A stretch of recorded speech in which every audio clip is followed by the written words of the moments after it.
Kaixo, ongi etorria, zenbaki errealak ditugunean, zenbaki horien hurbilketak egin behar ditugu. Begira, hemen dugu bat, 31 bat, abetu zenbat zifra.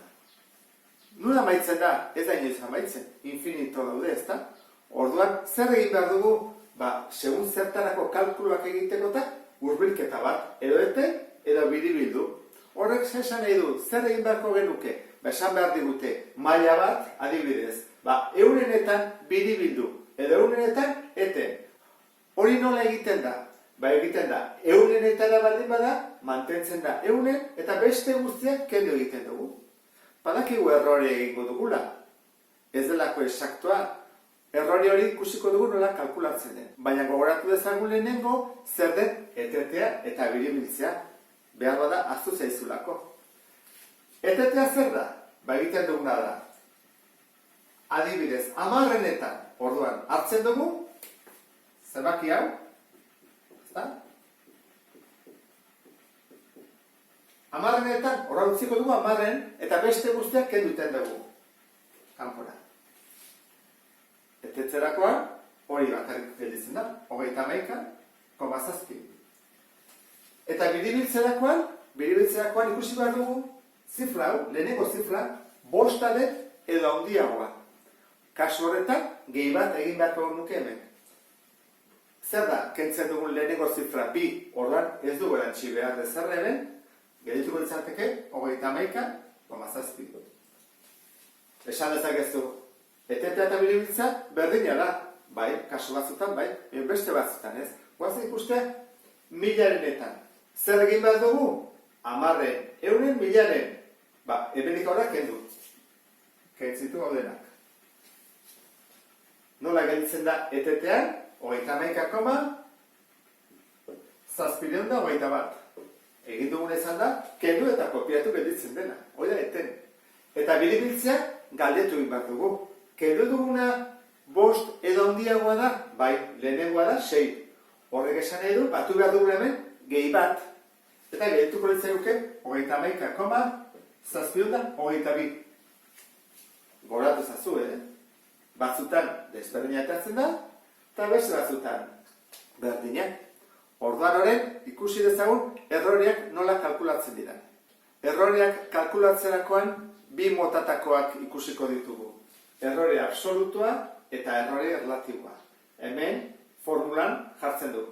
Balio erreala ken hurbilketaren balioa, baina balio absolutua. Eman behar dugu, zenbaki positibo bat, ez negatiboa. Eta gero, erlatiboa kalkulatzeko, da, kalkulatu dugunean, errore absolutua, zatitzen dugu balore errealerekin. Eta hori, 100etara pasa daiteke. Hau oso importantea da. Pentsa dezagun, 8 erroarekin ari gerala, kalkulagailu ematen diogu, eta ematen diogu 2,82, 84, 27, 125, eta infinitoa. Eta kalkulatu nahi dugu errore absolutua eta relatiboa guk egiten badugu hurbilketa bat. Adibidez, hartu beharrean hau, hartzen badugu 2,82. Eten egin dugu. Orduan, zen izango izateke errore absolutua eta errore relatiboa. Lehenengo inbatu nukena da. Jarri, errore absolutua, berdin. Hartzen dugu erreala, hau dela. 2,82, 8, 2, 7, 1, 2, 5, infinito. Kendu behar diogu, 2,82. Zenbat gehiatzen zaigu, gehituko zaigu 0,00 eta beste guztiak, 8, 2, 7, 1, 2, 5. Hoi da, errore absolutu. Eta horren guazik ikustea, errore erlatiboa. Errore erlatiboa izango izateke, jartzen dugu goian, errore absolutua, hau da. 0,0082, esan dugu, hau, errore absolutua dela, beraz, positiboa ematen digula, jarrezakego gabe. Hau jartzen da, bazpere minus ateatzen bada, ez da? Biribiltzerakoan batzutan ateatzen delako goitik. eta zatitu beharko nuke zeinekin? Balore errealarekin, honekin. 2,842,2,7,2,5. Horra zatik eta emakor nuke. Ematen dugu 0,002,7,2,3,4,6 bat. Bueno, hau, jarraituko, ez da? Orduan baditugu errore absolutoa, errore erlatiboa, eta hemendik aterako dugu ehunekoa. Nola egiten da? Ba, egiten dugu, hau, bider ehun. Koma, bi mugitzen dugu, orduan nola egituko litzake? Gu bali badugu horrela, eta koma, bi mugitzen badugu, bat bi hor gelditzen da, ezta?